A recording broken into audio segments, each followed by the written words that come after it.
Hey all, welcome to Circular Tone, and we're back at it again with the Typo Negative. If you're new to the channel, I've already gone at length. I think it's like an 18-20 minute video that I did on Typo Negative in the past.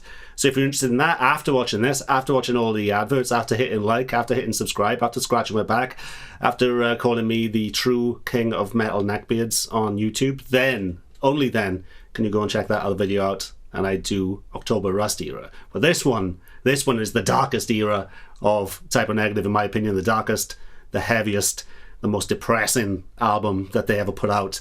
And it's for good reason, and we'll get into it. Before we get into it, I'd like to thank the guys who keep these speakers flapping. The channel is basically funded by these guys, Richard P. and Co., my patrons of Tone. And I'd like to thank Lee H., Daniel L., Miguel R., Bjorn H. You guys are awesome. We're almost at 50, so I think we're on something like 48. If you want me to go really into depth on the gear, I've already done it, like I say, on the other Typo Negative video, but this one's a bit different. This was when Typo Negative started to use rectos, so that's what I used on this. So let's get to the gear. Basically, I used a single rectifier, he used a double rectifier, which is basically just twice as many tubes. I prefer this one. I think, in my opinion, this is only my opinion, the shorter, the less in the actual path I tend to prefer on the rectos, because it seems to just be a better tone. But, you know, people have the triples, but his was a dual recto on that. That's what Kenny used. Here's a quote. He said, "The recording was very minimalist. Just a dual rectifier amp. I used a lot of my old reliable Sustainer guitars, the Fernandez. So I didn't spend any money there." So after that, when the tour, then he started spending money on new preamps and things like that. So he said he just joked them in the hole as usual. So even then, they didn't have any money. It's hard to believe, right? I've also covered the bass in the other Typo Negative video that I did, but for episode 2 of Fat Strings Friday, episode 1's going to be on Napalm Death's early bass sound on Scum, and then episode 2 is going to be on the Peter Steele sound, where I tell you what he uses. You know, this is key, but I'll go into more detail, like the settings and mic positions and going direct and all sorts of ways that you can get his nuances to his tone. So I'll go into more detail. So this is about Kenny's gear. So here are my mic positions. Also, if you listen to that album, there is a very distinctive, almost solid state sound to it, and I could not get it with the whatever microphone I threw in front of it, whatever speaker, the 75s, the early vintage 30s, you know, the Mesa vintage 30s. I'm not even sure if they're out back then. I couldn't get it. But then I was thinking, you know, he was talking about preamps and things he's used in the past. These have a slave out on them, the rectos do. So I went out of the slave out, plugged it into my Chameleon Labs. It's just a Neve style preamp, 1073 preamp. Bang, the fizz came in perfectly. So I did half of the slave out on the Mesa, and I did half of the microphones on a vintage 30, on an old Mesa vintage 30, because not many people know there's about 4 different types of vintage 30 speakers. So when people say buy a vintage 30, I hope you don't have a Chinese one in there, because they sound pretty nasally. I got close. I think mine is still a bit darker. I had to use this. I tried to use my own pickups, but the guitar that I was using does not handle thicker strings. I mean, this is tuned down to B standard, and it was not happening on that guitar.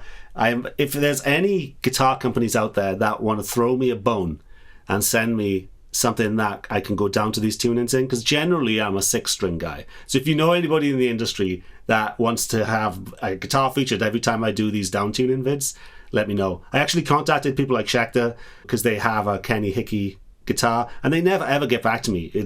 It's like sending anything to Schecter is like throwing it into a black hole. They don't even say no. It's like, all right, thanks customer service. So yeah, if you know anyone that wants to throw me a guitar for extended tunings, just 6 strings, so what do they call them, a baritone? If somebody can send me a baritone guitar, I will appreciate it. Preferably with an Evertune bridge, because goddamn, tuning these lower tunings is a pain in the ass. I'm also getting a 5-string bass from Glary. The guitar that I use on the bass is this. You can get this for $70 or $80 shipped. I get a little kickback as well. There's a link in the description. This sounded it didn't sound thick enough because the style of bass that this is, it had too much definition in the notes and everything. So his is more of a huge, thick type of bass sound. So I needed different pickup style than this. You know, people in the bass world know that, but I love this thing, man. I did have to set this up a little bit, and I still was intonating a little crazy at the lower tunings, at the B. So there's a few things that I could have gone better with this. I could have gone brighter. I think I could have gone brighter, but with Type O Negative, remember it was recorded to tape, and recording things to tape is different than recording something to digital, because you can kind of overload tape and make it sound quite less harsh. And with this going straight to digital, even though I went through a nice old preamp, you know, I went out of that into the preamp, into the audio interface. I think it sounded great. There was more definition to my sound. Theirs was like a huge wah, but kind of narrow sounding compared to mine. Mine was like fucking full. So it's, you know, I didn't nail it. I think I got closer than my other Type O Negative video, but I'm proud of it either way. I talk about Peter Steele a lot, and I don't talk about Kenny enough. And Kenny's vocals, man, make this album. This album, surprisingly, before that was October Rust, and Peter Steele wrote and they obsessed about it, and they practiced and rehearsed it and the rest of it. But because Peter Steele was so depressed during this at time, and I'll get into that later, he kind of he let the band take over a little bit. So they were more jamming and rehearsing together to write the songs than they usually would. The band loved that. So I think you can tell it's much easier to say I did In Praise of Bacchus on the other one, and that is like an orchestral score compared to Hallows Eve, which is a great song, but you can tell that they have a more of a direct bluntness to them than the swirling exotic beauty from October Rust.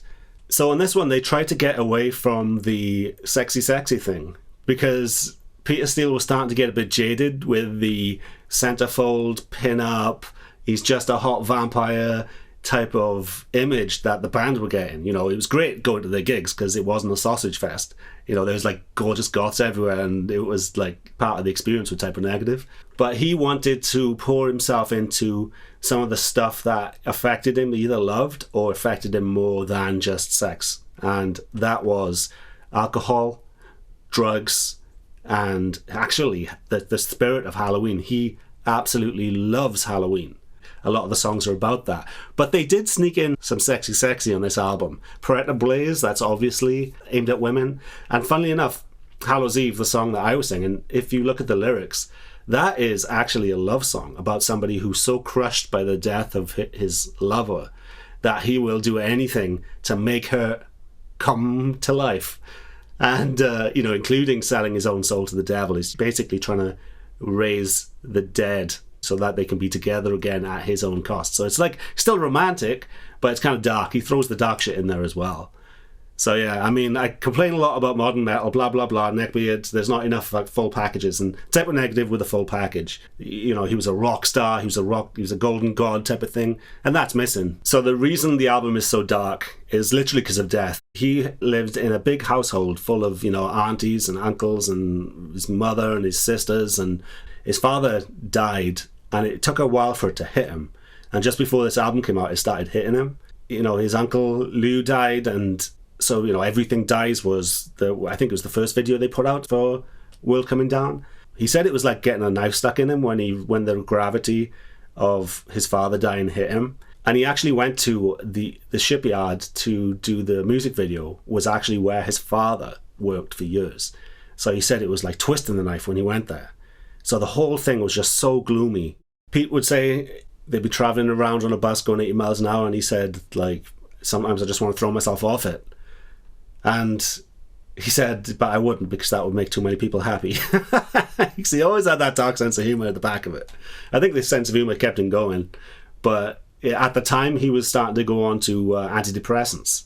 So instead of getting self-medicating, he was starting to get on to antidepressants at the time. So he was kind of bragging that now he gets his drugs over the counter. It's just a shame he didn't last long enough, really. Only a couple of albums later, and he was gone. But let's celebrate. This is a celebration, bitches.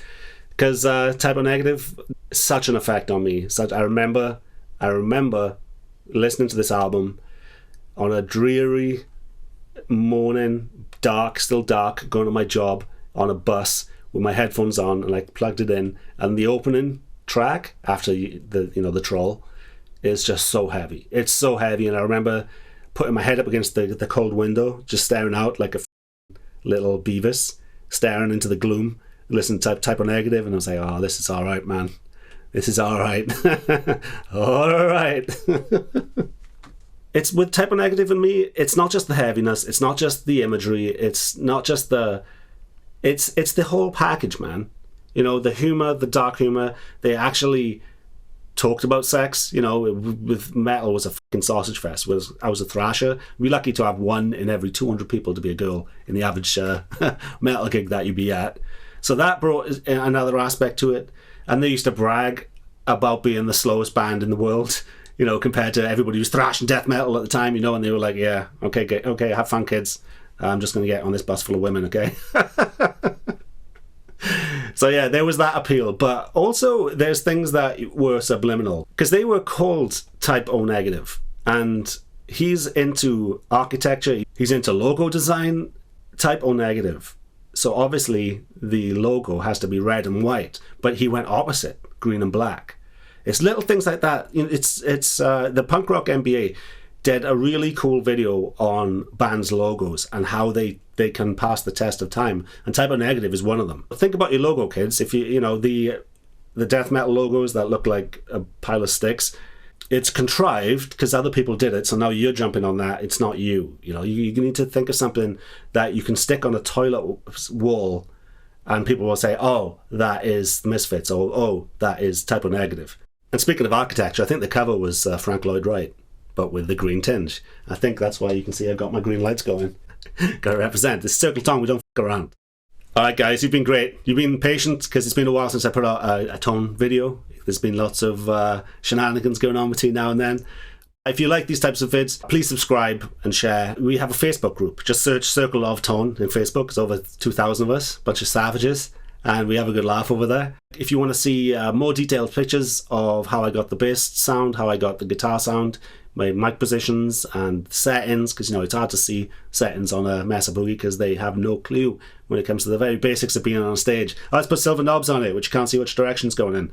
Go to my Instagram. And yeah, so I used Hoser. Hoser have new cables out. I'm a bit of a cable nut. I'm into the high-end cables. I don't mean the most expensive, I mean the best performance to cash ratio, because there's diminishing returns when you get up to the top. So I'm trying out some Hoser stuff. They sent me some stuff recently, and I am impressed. I have to take a few things back that I said about Hoser, you know, from using the cheap gear in the past. Up next, it was going to be Iron Maiden, but I ran into Chris Poland in Nam, and I asked him what did he use, one of my favourite solos on Peace Cells, and he used a Rockman. It was a specific one. One of the guys, speaking of Circle of Tone, one of the guys on the Circle of Tone Facebook group sent me this to borrow. So I'm going to try and recreate the solo tone from Chris Poland from some of those classics, and also maybe some of the rhythm.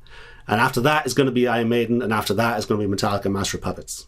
So I'm going for the big guns, because you know, I've been messing around a little bit recently in more of niche stuff, so it's time to go for the things that I'm really passionate about, but the big ones. So I'm sure you will all like that. So cool. So you better hit that subscribe and hit that bell and all that stuff you don't do because you're my age.